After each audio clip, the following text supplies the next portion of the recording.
This is the Yanks Go Yard podcast with Adam Weinrib and Thomas Carinante. Welcome to a Monday edition of the Yanks Go Yard podcast. I'm Adam Weinrib alongside Thomas Carinante. Every time an AL East champion has won the division, they have destroyed the hell out of the Baltimore Orioles, who've been tanking since 2002 BC. All they do is tank, and if you can beat the Orioles, you'll win the AL East. Well, folks, the Yankees went on the first road trip of the 2022 season to face the Baltimore Orioles, lost 2 out of 3 at Camden Yards with the left field wall now conservatively 585 feet away from home plate. They could have gotten swept. That's your headline. The headline isn't lost 2 out of 3. They didn't do anything right in longer than one inning of this series and could have easily gotten swept. So it's overreaction Monday. Have the Yankees already lost the AL East? Worth wondering. Honestly, not joking, I'm not saying they're not going to make the playoffs now. I'm saying they might have lost the AL East this weekend. And you all know why, and you all watched it, and you all know it. So I'm not breaking this news to you. I'm just telling you what you already know. We're also going to talk about the reason for the season. Gleyber Torres, who's caused the Yankees to start 38 different lineups in 10 games to begin the season. They've begun the season as a 500 team, by the way. Could be worse. Should be better. But we're going to talk about all that shuffling, plus all the former Yankees who've gone elsewhere this offseason. Where do they stand? Could they be helping the Bombers? Did the Yankees make any mistakes? Did the Yankees make any obvious smart decisions? The results so far actually a mixed bag and probably going to surprise you. Make sure to find us on Apple Podcasts, Google Podcasts, Spotify, wherever you get your podcast. Drop us a 5-star review. Along with a mailbag question, we will be more than happy to answer it. Right now, my face on this video feed is only about 85% complete, like I feel like the Yankees offseason was. It was pretty close, but not quite all there. There's chunks missing of the Yankees offseason, and they reside at the bottom of the lineup. Their names are Isaiah Kiner-Falefa and Kyle Higashioka. Thomas Carinante, welcome to the podcast. Again, 5-5, could be worse, should be better. Seemingly the millionth straight year the Yankees have finished the first 10 games at a very similar point. I believe I saw they've been 5-5 or worse in 15 of the last 19 years. This is just what they do. First 2 series of the year against really tough AL East opponents, 4-3. Not bad at all, though they have not hit in any capacity. The most runs in a 9-inning game is 5. That was Saturday, and that was all right after the hail delay, and never again. 4 runs in that inning, 1 in the next. The 2021 team MVP, wild pitch run scored, came back. Love that guy. One of my favorite players from last season. Whether it's lineup shuffling, whether it's good opposing pitching, whether it's the Blue Jays and the Red Sox, this team just can't hit at all. And they're entering 1989 territory offensively. I came unprepared today, forgot my microphone, so I'm doing my best Yankees impression. You could have just told nobody. They would have had no idea. They would have had no idea. No, but they should know, because I should be held accountable for my actions, just like the Yankees should give us answers for anything. I thankfully did not watch a single inning this weekend. I was away at a wedding in the Outer Banks, so I got to actually enjoy my time instead of worry about what was going on with this team. And I decided on my flight home yesterday, I was like, you know what? I'm not going to start taking this team seriously for another 5 to 6 weeks. Why am I going to waste any breath or start throwing meaningful moments out the window for my life for this team when they're doing the same exact thing that they do every year? Last year, they started 5-10. So, hey, I'll take 5-5 at this point if it means they would have to lose 5 straight to start off as badly as they did last year when everybody was freaking out and Hal Steinbrenner had to hold a Zoom conference with the New York media. To blame the players, by the way, and bring back the same players. It's the players' fault. They are really struggling. Look, and we're gonna let them do it again. All right, we're gonna give them another shot at this. Gleyber Torres cannot be our shortstop next year. We've learned from the error of our ways. But in the 7th inning of a 0-0 game, that little fucker can be the shortstop.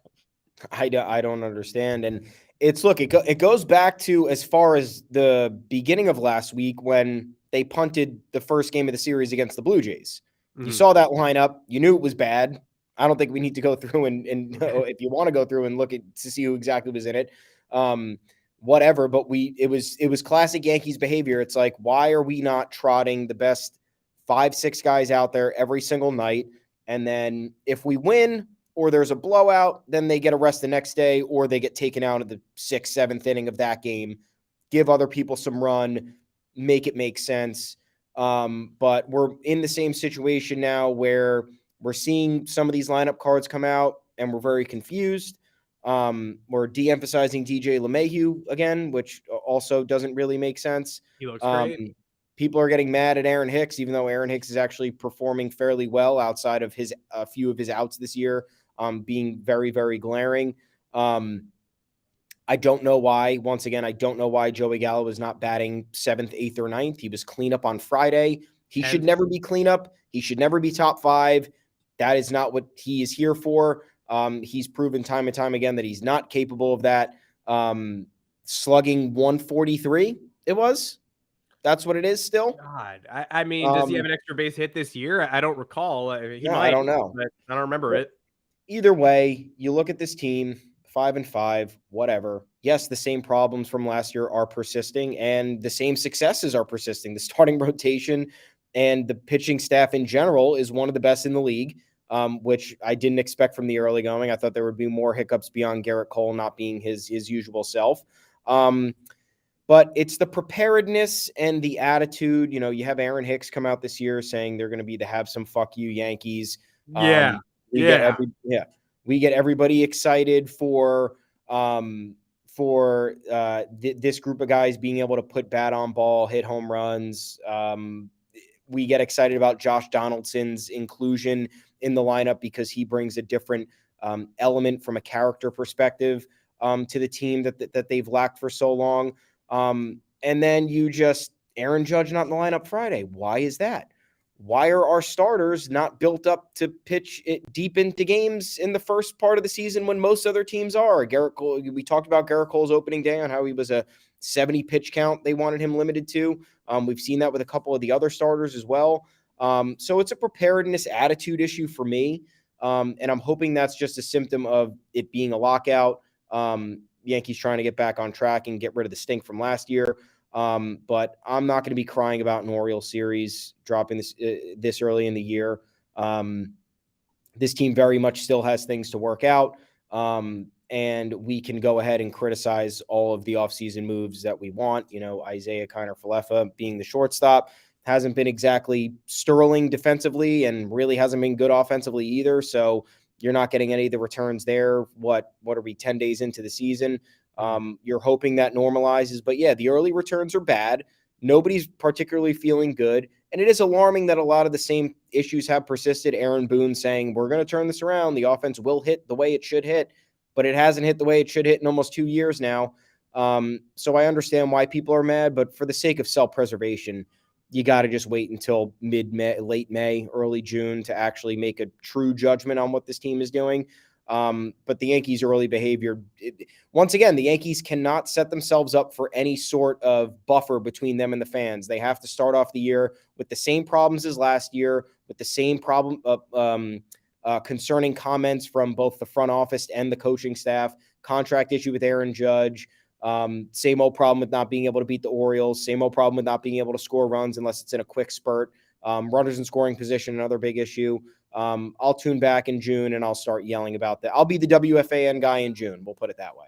Yeah, I'm becoming older and wiser. I mean, the problem is we all know they're going to win 89 or 90 or 91 or 92 games. Like, I don't think anybody watching that Orioles series is like, this is a 70-win team. Like, I mean, some people probably were, but I don't think anybody who just watched the Yankees lose 2 out of 3 of the O's and barely hit was like, it's a 65-win team. Tank is on, trade the assets. Like, we all know exactly what this team does. They're going to get hot in May. They're going to get hot in June. They're going to struggle in July. They're going to make 1 to 2 weird trade deadline acquisitions. They're going to rip off an 11-game winning streak in August. They're going to struggle in September. Right as you think they're peaking entering the playoffs, they're going to struggle entering the playoffs. They're going to win 91 games. They're not going to get stuck in a wild card game because that doesn't exist anymore. But they'll be in a wild card series. They won't be a top 2 seed. You know, the Blue Jays are going to figure it out. And once they get in that best of 3, like, does anybody have faith in the offense? Certainly not me. So it's a ways to go before I'm like ringing the bell and raising the panic button and losing a series to the Orioles on the road after playing, games 8, 9, and 10 in an 8, 9, 10-day stretch. So the Yankees got no time off because of the opening day rainout. And not like playing 9 games in a row would have been any easier, but 10 games in a row to start off the year. There's a lot going on there. It's frustrating to watch. It's an like Joey Gallo, impossible watch. I'm not prejudging the team saying the season's over. I'm just saying it's very easy to get the same vibes as last year after having a spring training where the vibes felt very different, and an opening series against the Red Sox where they punched back in the opener several times. They punched back in the second game. They took that. Pitching was amazing. Bullpen was incredible. And everybody's like, wow, all right. They did have a little fuck you.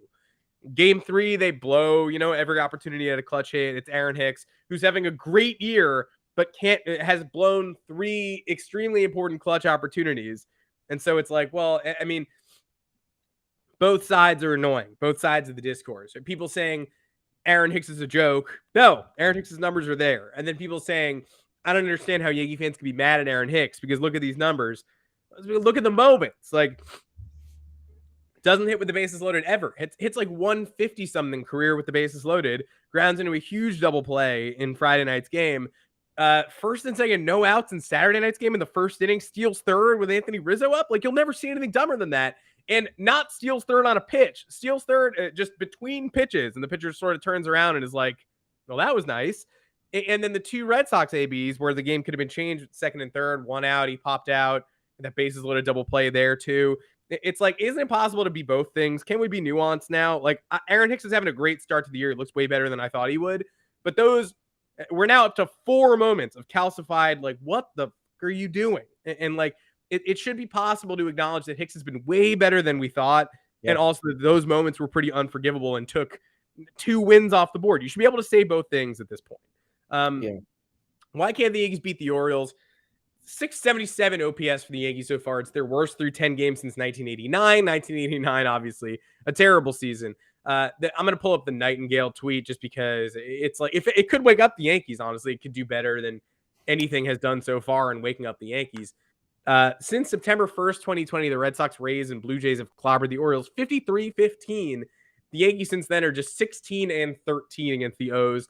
And many of those are extremely damaging losses, which, down the stretch, the Andrew Heaney game last year, we'll never forget it. Just endless series where it's like, now the Yankees can take the foot off the gas pedal a little bit and breathe and beat an Orioles team they need to beat to get back on track, and they just have not been able to do it. Maybe the tide turns now. The Yankees also lost the first series of the year to the Orioles in 2019 and then ended the year 17-2. They never lost again, and that's why they won the East. But this team's not that. That's it. It's not. The base running, too. That was another issue that you would think they might have tried to fix. How many have we seen so far? We saw Gallo get thrown out at second on that rocket double off the wall where he walked out of the box and then decided to – that was against the Red Sox, I think. Second game of the year. They won that, but still. Yeah. What are you doing? Egregious for the start of the year, especially that being a symptom of their lack of success. They led the league last year in outs on the base paths, and it wasn't even close. And then you have Anthony Rizzo getting hit with the ground ball in extra innings, which is simply inexplicable. I don't care how hard Giancarlo Stanton's hitting the ball. He also hit it to like the deepest part of the infield. It wasn't like a hot shot to like the third baseline where you couldn't get out of the way. Anthony Rizzo had plenty of time to get out of the way with that ball or judge where it was going.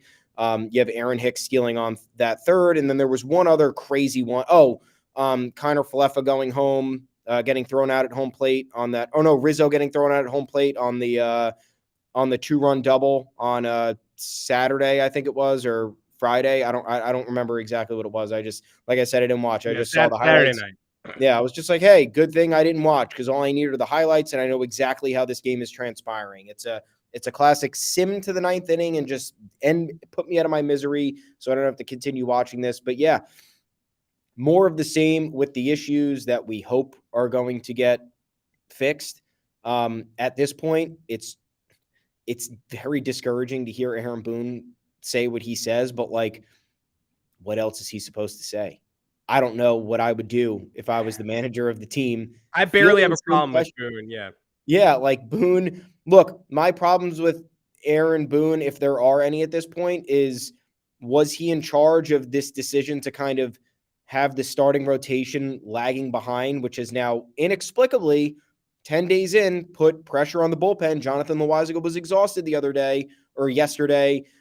Shouldn't have been in pitching at that point. Like how Aroldis Chapman looked really, really bad on Saturday night or Friday night, whatever the was Saturday night, Friday night. Every Like game. I don't.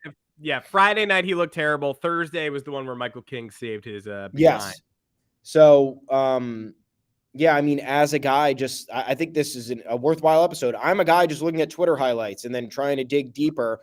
And As you a can't guy. dig deeper because there's 1 or 2 runs scored every game, and there's not much else in the box score to tell you a different story. So I'm sitting there just like, okay, I know what this is. I've seen this story before. I've sat through it. I've pulled my hair out in April. No sense in doing it right now. But yeah, I don't know how to fault Aaron Boone at this point outside of whatever decision it was to kind of have the starting rotation lag behind everybody else. Or is it his call to take these guys out of the lineup when they don't need? Why are we resting guys on a weekend? See, I know we played a lot of games in a row, but there was an off day on Monday. There's no reason to not be putting out your best lineup in the first 2 games to beat the ever-loving piss out of one of the worst teams in the league. That's the confusing part to me. I don't know whose doing that is, and we're never going to get an answer for it. So we can keep talking about it and keep wondering what the deal is. The Yankees won't be straightforward about it. The reality of the situation is that the Yankees do have an out when explaining that kind of when navigating that question or that concern is because they have a deep lineup. You know, they have DJ LeMahieu technically as a bench player. They have guys who they can shift. They have Giancarlo Stanton who could shift to DH or shift into the field and they could sit somebody else. So it's the reasoning is there, but it also just doesn't make sense because you don't want to bring up the same talking points and concerns that existed for an entire season and a half. We'll count 2020 as a half a season. Yeah. Based on what they did. So I don't like the mentality with this team. And I think that's always been the problem for me. I think Josh Donaldson was a step in the right direction for acquiring that type of personality and character, but one guy is not going to change an entire clubhouse around. One guy is not going to change the coaching staff's overall philosophy and thinking. And it's certainly not going to change anything in the front office. So, and it's more of and the Yankees personnel acquisitions now are lending more it's lending more of an opportunity for fans to criticize them because there were many holes after 2021 that were evident that the average fan could have pointed out. Yankee fans do a ton of complaining, a ton of unnecessary complaining. I understand it. I do it all the time. But at the end of the day, most of them know baseball. Most of them know how to diagnose a problem. A lot of fans were generally on the same page outside of like the little micro arguments about Gary Sanchez or Joey Gallo or Aaron Hicks, whatever it was. Everybody was aware that this team did not hit with runners in scoring position. This team did not have that gumption late in games or that fire or passion when it was needed. And we're seeing more and more of that already. Didn't have defensive discipline, even though the team is built for kind of defense. I guess if you look at the lineup, theoretically you have above average players at every position, but you're kind of not getting that production. And then look, Anthony Rizzo's been performing well, but look at what Freddie Freeman and Matt Olson are doing at this point. That's always going to be a talking point now that that's what the Yankees decided to do. They decided to take the third best first base option that was available to them. They decided to not really upgrade at shortstop and leave your guy continuing to play in that position when he has no reason to. And I think that's another important thing to talk about. Why is Gleyber Torres logging any reps at shortstop? Why? We saw what this was. And they're doing it again. Why is it happening? Why? Again, I mean, right back down to, what was it, 8 minutes ago that we said we weren't going to get angry with this early start. But I'm not angry. And again, the Aaron Boone blaming and someone has to be held accountable for all this. I don't really know why it's Aaron Boone. Arguably, the only mistake he made this weekend was not going to Lucas Litke when he had Loaisiga on the ropes and just needed to get Rougned Odor. But then he brought in Litke one batter later and he was bad. So I can't even reasonably be what a huge, a pox on Boone's house. I don't know. I think there are managers out there who are better suited to bring this team to the finish line than Aaron Boone. But so far through 10 games, I'm not seeing him as the main issue here. or culprit. The rotating lineups thing is the number one problem that a lot of fans have with this team, that I currently have with this team, because it does feel like every day somebody's sitting. Every day the order is different. There are roles that are just unknown. People are showing up to the ballpark. Anthony Rizzo is leading off. Anthony Rizzo is batting third. Anthony Rizzo is benched for the final game of the series. Who do we blame here? And I think we blame Gleyber Torres in large part. Yeah. I mean, it's not like they should have cut bait on Torres before the season began. I can't guarantee it. Like, the A's didn't want him, right? So it's not like there was an easy, we got to throw Gleyber Torres to the Wolves. Like, time to cut another guy. Clint Frazier gone, and Duhart AAA, Torres gone. Like, you don't feel good doing that. But every day somebody has to sit so that Gleyber Torres can play second base. They're bending over backwards to insert Gleyber Torres into a lineup when he's done next to nothing to justify being the one who the entire offense is bent around. Like, DJ LeMahieu has to sit so Gleyber Torres can play. Right? Josh Donaldson has to sit so Gleyber Torres can play. Mike Petriello yesterday. And people are just starting to pick this up piece by piece nationally. Like, I think a lot of people still think, well, of course they're benching people so Gleyber Torres could play because he's one of the best young hitters in baseball. He's at second base. He's an overperformer. Mike Petriello yesterday, people are just sort of watching now. He said, entering Sunday's game, Gleyber Torres has a 699 OPS, 252, 333, 366, and 13 homers in 178 games over the last 3 seasons. What ... happened there? Now, I can't answer Mike's question. I don't know what happened there. We lost the juice ball, and that should take the home run count down from 38 to 22, but it shouldn't remove all power and all useful. I mean, 178 games. This is not the shortened 2020 anymore. It's a lot of games. 13 homers in 178 games with below average defense and below average confidence. I'm upset that it's, it was just a week ago. It was last Friday that I was giving Gleyber Torres like the game ball for the opening day walk-off win for coming in cold off the bench and tying the game with a sac fly. But there's just nothing fearsome about what Gleyber Torres is doing. And we all know he's not a shortstop, which hinders the overall roster construction, because if he were a shortstop, you could sub him in the 7th inning. Or you could play him there and give Isaiah Kiner-Falefa a day off. And you could go DJ, Gleyber, Donaldson, and it would be great. But we can't do that because we know he's not a shortstop now. Unfortunately, although we know that, he still ends up playing shortstop, like I said earlier, in a 0-0 game in the 7th inning.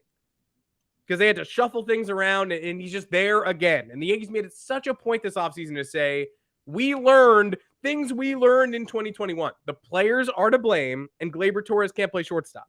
All the same players are still there, and Gleyber Torres ends up in shortstop in crunch time situations. Explain that to me. I really don't know.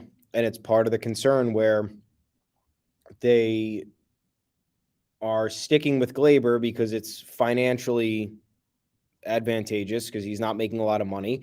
They're sticking with Gleyber because the financial aspect of it does make sense if he's performing at the manner in which he did his first 2 seasons. But at this point, you look at Gleyber Torres, and it looks like you're probably getting somewhere in between how awful he's been over those last 178 games or whatever, because that's really a full entire season, and his first 2 seasons. The Yankees offense overall in 2018 and 2019 was very different. It didn't really miss a beat. Aggressive hitters, hitting for contact, hitting for power, smart on the base paths, overall different mentality. Savages in the box, like that feels like a century ago, in my opinion. What is have some fuck you, by the way? I don't know. What does that mean? None of you have anything. It's the sleepiest offense. And Randy Wilkins was talking about this morning, the director of the Derek Jeter doc that's coming out this summer. Can't wait for that. It's basically just saying, diagnose whatever you want about this team. Talk about X, Gleyber isn't a shortstop. Aaron Hicks should be leading off. Whatever. They're boring. Yeah, it's not they fun. don't play enthusiastic baseball, and they're boring to watch. And he and I went back and forth a little bit about whether a run prevention team is inherently boring because pitchers like Luis Severino are exciting. I agree. I love watching Luis Severino. I love watching Nestor Cortez Jr. I love good pitching as much as anyone. But the Yankees did go all in on pitching first. Great. A+. Love pitching. And second, defense. A pitching and defense team is going to win a lot of games 2-1. And for a casual fan who's used to the Yankees tearing the cover off the ball, if the Yankees had had this pitching staff in 2019 or even 2015, maybe not 2015, they sucked. But 2017-19, you're probably looking at 2 championships.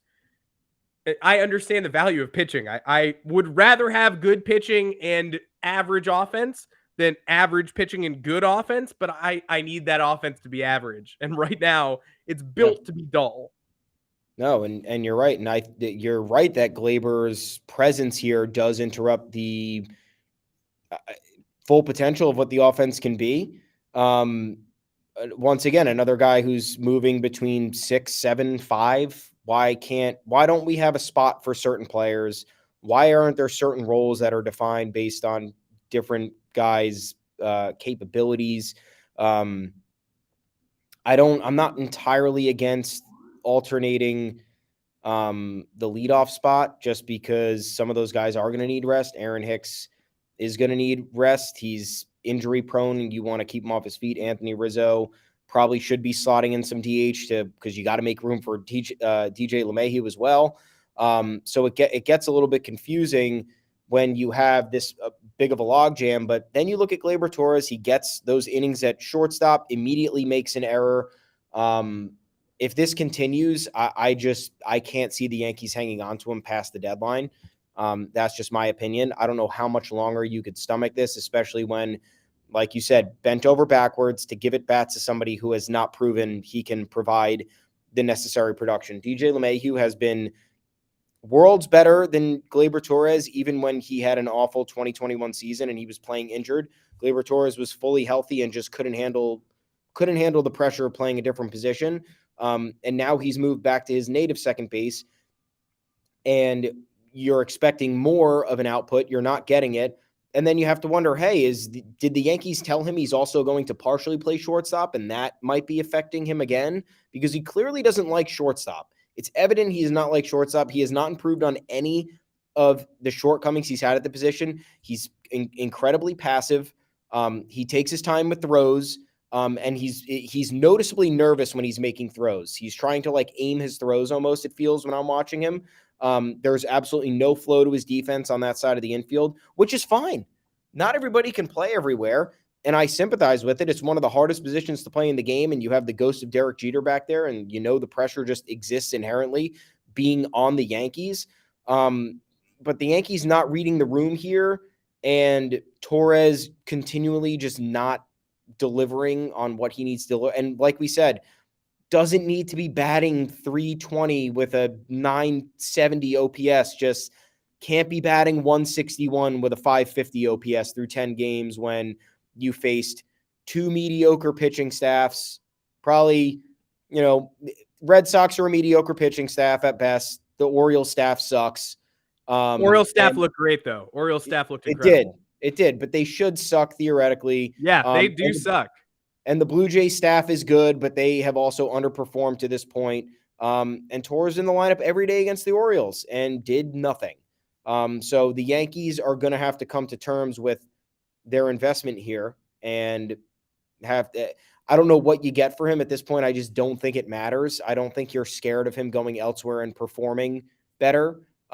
He's got 2 years of club control left.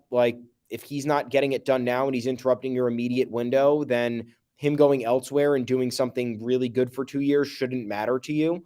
And there's so much middle infield depth here. We're already talking. I mean, we have DJ LeMahieu signed long-term. We have Josh Donaldson this year. We have Oswald Peraza hitting walk-off doubles off the wall at AAA. Anthony Volpe hit a grand slam yesterday. Oswaldo Cabrera should be on the big league roster, and he's not. There are a lot of people who could be playing baseball for the New York Yankees at the same position as Gleyber Torres right now, who would not be causing the same sort of bizarre kerfuffle. If you want to call up Oswaldo Cabrera and give him 2 starts a week, yeah, great. Gleyber Torres has to play every day, and he's doing a terrible job of it. Mm-hmm. I don't know who you trade him to. I don't know what the return is. I mean, at this point, they're probably going to need another reliever when somebody eventually gets burned out based on the usage at this point. I would make a deal like that. Look, if anybody is on the Yankees and I'm stuck with them, I'm going to root for their turnaround.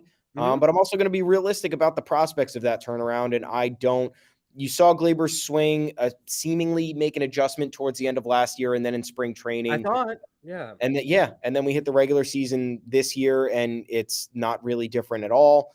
I don't know. Once again, if the Yankees can't put their finger on the issue with some of these guys, especially a guy like Torres, who's actively taking playing time away from other people, which, we could talk about that being a separate problem in itself. Usually having this much depth is a good thing for the Yankees because somebody will hit the IL and you will need the replacement. You will need this formidable depth. But on a day-to-day basis, it's got to be Torres coming in and off the bench because look at it this way. If he's starting every day and taking starting reps away from players who are performing better than him and is performing poorly, his trade value isn't going to go up and you're still going to be operating at a loss. But if you play him part-time and he's still performing poorly, his trade value remains the same, not going anywhere. And if you play him part-time and he manages to come out of whatever is happening to him and gets in some sort of rhythm, you have an opportunity to increase his trade value however much you think it's worth. I'm not opposed to selling players at a low because then you're just sitting there waiting for them to turn things around in an arbitrary manner. Oh, Gleyber Torres was good once upon a time, so he should be good again. Sometimes it doesn't happen. Sometimes players are good and then they're bad and they don't recover. So he's got to be the odd man out here as the season progresses. They do have to explore some type of deal with somebody else if he continues to play like this and you're putting DJ on the bench multiple times a week. It just can't happen. And they need to be more aggressive in who they're cutting bait with and who they're targeting because it's affecting what this team can do. And if there's no obvious reason for a turnaround, then you can't just sit there and hope that things are going to normalize. Oh yeah, the lineup will eventually do what it needs to do. Or will it just eventually do what it needs to do for 2 weeks and then we'll go back into this 4-month slump? Like you tell me, you tell me what you've been watching that's different from what we've been watching. How about this one? How about how the Yankees obviously needed to bench somebody on opening day, that there were too many bodies for not enough spaces. And after a red hot spring training, they went with Gleyber Torres. They said, we're benching Gleyber Torres for opening day at Yankee Stadium. Yes. Biggest, huge ceremony, and he's the odd man out. And then a week goes by and he's the one you can't take off the field. He's the one who must play every day. We have to bench Donaldson. We have to bench DJ to figure this out. Yeah. I mean, what are we doing here? What has he proven in the last week? He proved in spring training he deserves a little bit more rope. Yeah. And then immediately coming out of opening day, he's proven that he doesn't. And now he's getting it. Like, it's completely backwards. It's the wrong message. So we talked about last year. The team in general sent the wrong message. Hal Steinbrenner having a press conference say the players aren't getting the job done. I guess you could say it was a step in the right direction, but guys who were underperforming, guys who were making mistakes, there were no consequences. It was, oh, but you should theoretically be good, so you're going to keep playing regardless of if you're in a 1-for-22 slump and have missed opportunities to bat guys in your last 3 times up, or made an egregious base running error, or made a defensive lapse in the field that cost us runs. There's none of that, and Gleyber Torres has done that on multiple occasions in every form, and there is no sign of discipline, and it goes throughout the rest of the roster as well. So I don't know what and that could go back to the messaging from the manager, from the coaching staff, from whatever it is, or who's leading the locker room. Like I said, I don't think one guy like Josh Donaldson comes in and changes the entire ethos of what's going on in there. So I don't know, how are the guys who used to be on our team performing elsewhere, because they've had changes of scenery that they might be benefiting from. 3 guys in particular are doing fairly well elsewhere, but let's start with who's performing badly, so we can at least talk positively about guys who were formerly on this team. because that would make people think. Sure, but I would say the guys who are performing poorly are the ones I wished good things for, and the ones who are True. performing well are the ones where I'm rolling my eyes out of the back of my head going like, "You gotta be kidding me." Clint Frazier is struggling so far, not terribly shocking, but not because of Clint's true talent level, because Clint was sliced off the Yankees roster, couldn't play last year because he was still suffering side effects from concussion number 2 conservatively. Like, we don't know how many post-concussion, concussive events he went through. He's hitting 167 to start the season, 3 for 18, limited duty. I wish all the best for Clint Frazier, and so far, so not good. Luke Voit with the San Diego Padres, an abysmal 176, 6 for 34, 14 strikeouts. Just very bad. 14 He started strikeouts. the first series off hot, too. Yeah, and walks, too. He was taking walks, but 14 strikeouts and 34 official at-bats. He's batting cleanup, too, often for a Padres team that seems to have very similar complaints to what Yankee fans are putting forth right now. Not very exciting without Fernando Tatis Jr. Manny Machado, sort of like the Giancarlo Stanton-esque centerpiece of that team, getting a lot of run. Not a lot of joy to be had, but good pitching, so they're winning a lot of 2-1 games. They won one on Sunday Night Baseball, and Luke Voit in the cleanup spot. Very familiar stuff. Gary Sanchez, normal bad. 240, 6 for 25 with a bomb entering Monday's action. Didn't do much in that game either. Gio Urshela, same deal. 227, 5 for 22 with 1 bomb. Do you want to talk us through your boy, Andrew Heaney? Oh, man. Andrew Heaney dominating with the Dodgers. It's only 2 starts. And we've seen this type of success from Andrew Heaney in the past. We have. Yes, we have. Yeah, we have. So it's not anything crazy. When he was with the Angels, he would go in spurts of delivering quality starts and striking out 10 batters. And oh my God, like what is going on here? You hit the Red Sox last year. Oh my God, Andrew, yeah. We did it. We unlocked him. He's here. Well, yeah. Now he's with the Dodgers, 2 starts. It is the Reds and the Twins. I know it's nothing overly impressive. 10 in the 3rd innings, not exactly giving you the best length, but 16 Ks already. He has like a 37% called strike whiff percentage, which is pretty damn good. And he introduced a new slider. He's always thrown a slider. He's thrown fastball, slider, changeup. But the problem with his old slider was that it was flat. Now it's a big sweeper, which is apparently a thing in the Dodgers system with Blake Trinan, Ryan Pepio, and one of the other relievers. I forgot who it was. Nonetheless, they throw this sweeper that has a ton of movement. And the issue with Heaney, obviously, was not only his location, but just the general flatness on his pitches. If he wasn't able to locate his fastball and throw off hitters with their sight lines, then he was just batting practice. Now, in these first 2 games, he's locating the fastball tremendously, and his slider moves so much that it's difficult for hitters to decipher.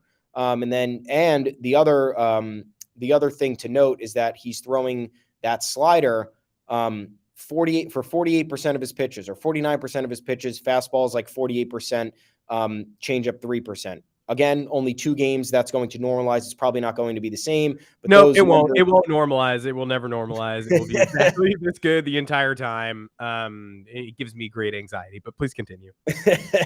Nonetheless, it seems that the unlocking here was not with the fastball spin or with the curveball spin or whatever spin it was. It was with creating more movement with his ability as a lefty with his secondary pitches. Because if your slider's not moving enough, what is it? It's just like a bad fastball. It's just like an 86-mile-an-hour fastball getting grooved into the barrel of your bat. Yeah. You've watched guys pitch before. You kind of know when somebody doesn't have their stuff. And Heaney already, we laughed at the Dodgers. We still could end up laughing at the Dodgers. They paid $8.5 million for Andrew Heaney to take over the 5th spot in the rotation after they had lost guys like Trevor Bauer, who's probably not going to play for them again. Or who thinks Trevor Bauer thinks he's wandering into the clubhouse this week. So don't count your horses. Count your horses? Count your chickens before they hatch. Trevor Bauer thinks he's walking onto the roster in the next week or so. Hoping for a Republican federal judge to strike down the Dodgers' very unconstitutional ban of Trevor Bauer. So we'll keep you updated on that very important situation. with Max Scherzer leaving the Dodgers as well, with Dustin He's May gone. going He's down with gone. They're injury. not getting Max Yeah, Scherzer back. they're not getting him back. So they bring in Andrew Heaney on this 1 year, $8.5 million deal. And you're like, and that was their first move out of the offseason. And it was early. It was like, it was day within one. a week. It was within a week of the, you think it was day one? I think it was literal day one, but I can check it out. I wouldn't doubt it because I remember it being so early that I was shocked. And I'm like, the Dodgers like paying for this, and they have like other guys to work. They got to bring back Kershaw. They got to talk with Kenley Jansen. They got to figure out an extension for Trey Turner. Like, and they're going to invest $8.5 million in Andrew Heaney, who just had a career worst season, and a team as analytically driven. And look, Matt Blake has proven that he is a pitching coach. He's a very good pitching coach. Oh, yeah. After what he did with that rotation last year, the Dodgers still investing that money after Matt Blake couldn't do anything with Andrew Heaney, who gave up 13 home runs in 35 2/3 innings. Pretty good. Pretty good. We could end up laughing at this move, but right now, the Yankees don't need Andrew Heaney, so it's not like anybody's sitting in the back of, you're not sitting at the edge of your shower crying with your hands in your knees. But you think, hey, what if Andrew Heaney had like 3 more okay performances last year? Then we're not playing the wild card game in Boston. Andrew Heaney doesn't give up 4 earned runs in 1/3 of an inning against the Orioles. That's probably the difference, guys. That's probably, so that's the frustrating stuff that you look at. And now you have Dodgers fans who, once again, I'll sign off on it, among the worst in all of sports. Just terrible discourse. The most complaining about everything. Like, Yankee fans complain, yes, but Dodgers have won more recently, have been to the playoffs for like a decade straight, and have been one of the best teams in baseball for a decade straight without really a hitch outside of choking here and there in the playoffs. Complaining about everything, and now they're talking about how Andrew Heaney could be a version of Clayton Kershaw, which is just not true. But hey, rooting for Heaney. Hopefully he continues to do well. But man, not looking good for the Yanks there. The enduring memory I'll have of Andrew Heaney was trying to kick my feet up and relax for 0.5 seconds during the stretch run of 2021, knowing that the Yankees were up 7-4 on the Orioles in the 7th inning of a home game. Gary Sanchez had a huge bomb in that game. It was kind of going back and forth, but it seemed like it stabilized a little bit. Obviously, a 3-run lead with the Yankees' strong bullpen is usually more than enough with 3 innings to go at home. And somebody just very innocently trying to be nice earnestly asked me, literally, I've been looking at my phone all day. I put it down for 5 seconds, and somebody goes, "What did Andrew Heaney just do? He's trending." And I go, "You've got to be kidding me." And I opened it, and it was like the game was already tied. Again, it could not have been longer than 6 minutes. I was like, I appreciate the earnest reach out, but you know why he's trending. You already know. The other of note, ex-Yankees, the strong performances, and we have to say, by the way, Urshela and Sanchez led the Minnesota Twins to a victory over the Boston Red Sox today at Fenway Park. It's kind of a weird one. 11 o'clock start. I feel like the Red Sox, you probably want to win that. Gio Urshela went 3 for 5 in that game. Ooh. In the 3-hole. Gary Sanchez went 0 for 4 with a walk in the 5-hole and caught. But successful game on the mound. So good for Gary.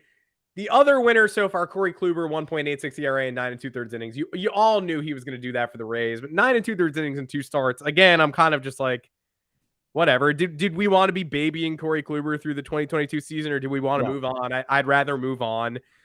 And for what Kluber cost last year, he taught Michael King his breaking ball. Michael King is like the best bullpen weapon the Yankees have. It's like New York Garrett Whitlock through 2 weeks. You can quote me on that. Probably don't, though. Don't quote me on that, because as soon as I say it, it won't be true. But he's been a breeze at getting out of jams. That curveball is disgusting, and it's finally a new out pitch for Michael King, who used to rely on the fastball. Also up the velo on the fastball, and he learned that from Corey Kluber. I'll pay the Kluber price for last year, 10 times out of 10 to get this version of Michael King. But again, Rays, enjoy Kluber while you're... The Rays look like an average team too right now. Blew some big fat ones to the Oakland A's. Who else did they blow one to before that? They looked... all they did was sweep the Orioles. They're 5-5, and they started off 3-0. So snoozer from the Rays, snoozer from everybody. Red Sox are 5-5, Yankees are 5-5.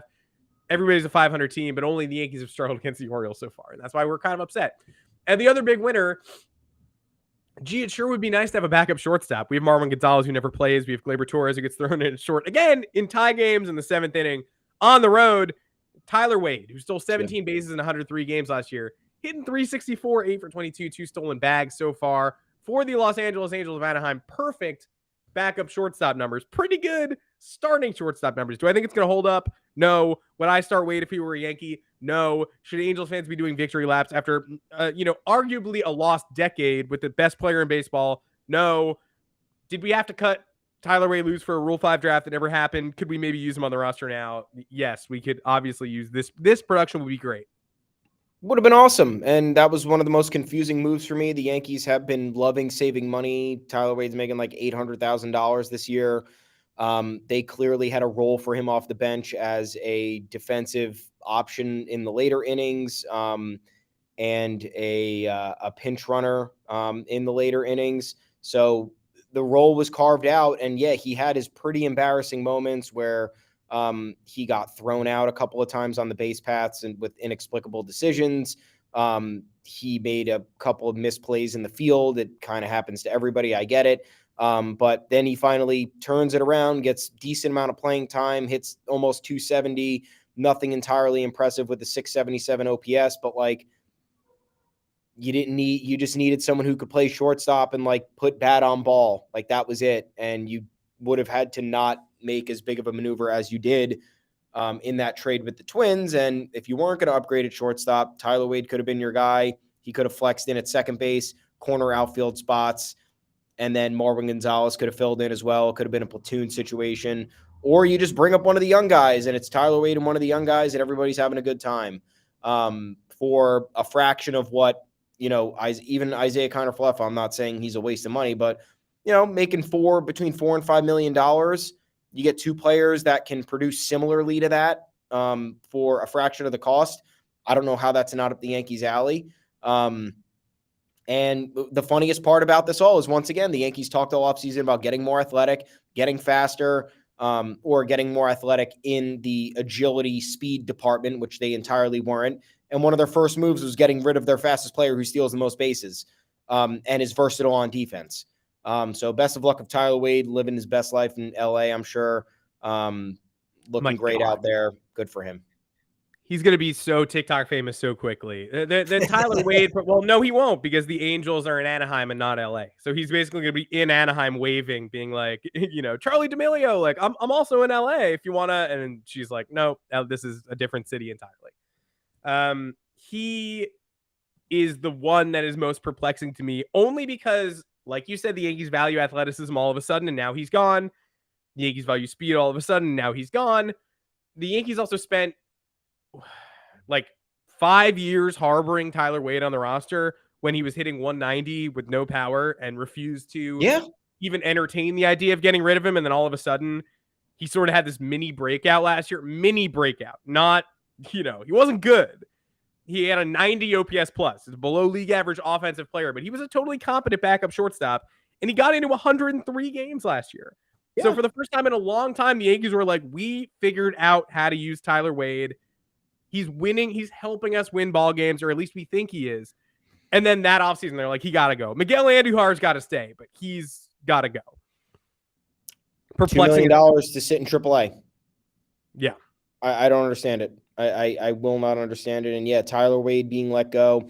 Another one of those things where it's like you hang on to this guy, you watch all the bad years, you see some sort of turnaround, and then you cut bait. And we've seen it with so many other players. Or we've seen them just hold on for somebody for too long in general, waiting for something that they're just not going to get. Frustrating. Hate to keep talking about this, but this is what's going to happen in the early going when the sample sizes aren't entirely evened out. And we'll keep giving you updates. Yeah. Yeah. Well, you're looking at the sample sizes of players who the Yankees used to have, and then looking at, what are the problems the Yankees have this year? So some of the guys they got rid of could have very much filled pitching depth needs, even though that's not, a priority right now, or middle infield needs, which is a very big priority right now, especially if they got rid of Tyler Wade and signed Corey Seager, completely different story. They got rid of Tyler Wade and made an unnecessary trade, which is still going to be viewed in that lens, because Brian Cashman said we had to get creative because we couldn't spend the amount of money that these other free agents were costing. So they had to get creative. So they had to get rid of a cheaper option and acquire a maybe just as good option for 4 or 5 times the price. and inherit a ton of salary from a third baseman who's only going to be here for a couple of years, and got rid of another cost-effective option in Gio Urshela. So Yeah. I'm not against what they have done, but there are I'm not against what they have done, but you could see the holes here and why people would be frustrated in the early going. But like I said, I'm here to talk about it. I'm here to be level-headed about it. I will not start freaking out or yelling on this show for another 6 weeks. No, it's a division full of 5-5 teams. They've all played like it. They've all had their moments. They've all had their struggles. It's hard to be more discerning than that. Other than, like we said earlier, pitching and defense team, it is boring. Currently, first 10 games, quite boring. And to lose the momentum coming out of that great last Jays game where you shut down Vlad Jr., where you have Severino on the mound, you got the Michael King ending, and to take that into Baltimore is very frustrating. But we're going to keep it level-headed for now. That is it for this Monday edition of the Yanks Go Yard podcast. Make sure to find us on Apple Podcasts, Google Podcasts, Spotify, wherever you get your podcast. Drop us a 5-star review along with the mailbag question. We will be more than happy to answer that. And join us live in the chat, 2 o'clock Eastern, Mondays and Thursdays, live on YouTube. We'll probably be here more often during big games. We've got big things coming, and we're going to announce some stuff in the coming weeks. For now, though, join us at those times. You can prepare for those. Or we might hit you with another sneak attack after a big game. We're both going to try to be around. You'll hear us whenever the Yankees merit it. When the Yankees do things that require us to go live, we're going to go live. Until next time, I'm Adam Weinrib. You can find me on Twitter at Adam Weinrib. Thomas Carinante, where can the very friendly people find you? At Tommy's_takes. At this rate, if the Yankees keep playing at this boring pace, we're not going to have any post-game shows. It's just going to be like, if you know what happened. Playing, you saw what happened. You saw what happened. Guys, head on over to yanksgoyard.com. Plenty of content there for you. We're having a good time with it. Talk to us in the official Yanks Go Yard Twitter account at Yanks Go Yard FS. And speaking of Twitter, dude, one thing that I didn't get to get off my chest because it was last week was Jeff Passan's tweet after Vladdy at the stadium. Unbelievable. What is that? What in Vladimir Guerrero Jr. walked into Yankee Stadium, faced the highest paid pitcher in history, launched 1,286 feet worth of home runs, and left the stadium with a double and a share of first place for Toronto. King maneuver. After the 6th game of the season, he did follow up on it and had a tweet about him striking out 4 times the night after, but this is what we're doing 6 games in. We're going to be crowning people as kings, and we're going to be and meanwhile Yankee fans are talking about how this is the worst version. This is a worse version of the 2021 team. Like, everyone's got to chill, dude. A share of the AL East. A share of the AL East. Wasn't April 12th. It wasn't even if it was a sole possession of the AL East. April 13th, April 14th. Get out of here. You know they're the better team anyway. If they take the AL East, it's expected. They are the favorites to take the AL East. There is no glamour in the Toronto Blue Jays defeating the New York Yankees and taking first place in the AL East. And there's no glory in the Toronto Blue Jays rocking Garrett Cole. It's been pretty commonplace at this point. They've taken advantage of Garrett Cole multiple times. It's not like this is anything new. So even the most esteemed people in this industry can get a little bit ahead of ourselves. I had to bring that up because I saw that.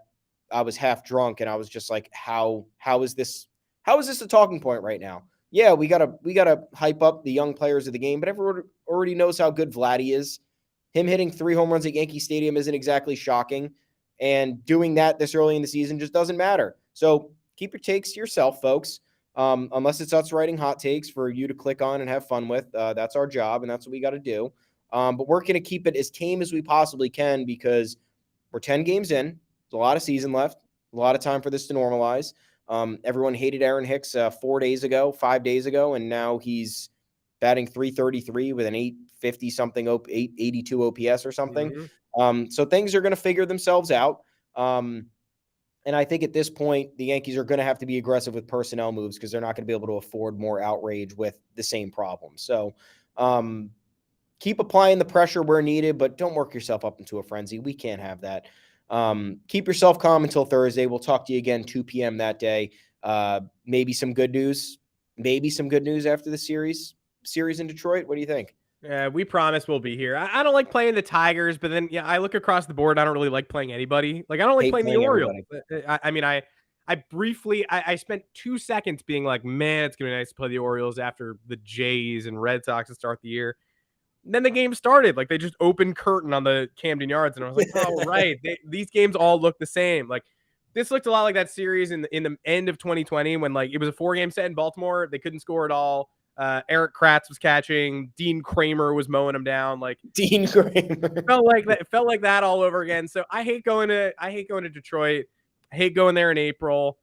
I think they have a chance to take 2 out of 3, but again, they've by and large handled their business other than this Orioles series. So we're down on them because we just watched them go to Baltimore, but they've handled their business. I think Garrett Cole needs a big start in the opener in Detroit. I think least controversial statement of all time. They pay me for these opinions. Garrett Cole, after 2 tough starts, needs a big start on the road Tuesday night against Scott Alexander. What is this guy's first name? Tyler Alexander. Good. Yeah. Tyler Alexander, 5 1/3 innings, 5.06 ERA, 4 Ks. It's probably going to buzzsaw us, but we could use 6 shutout from Garrett Cole. That would be great. 6 and 1 run. I'll take that. 6 and 2 runs. I'll take that. But that's the highest number of runs I'll take. No more than 2. All right. We'll see you on Thursday. Let's go Yanks.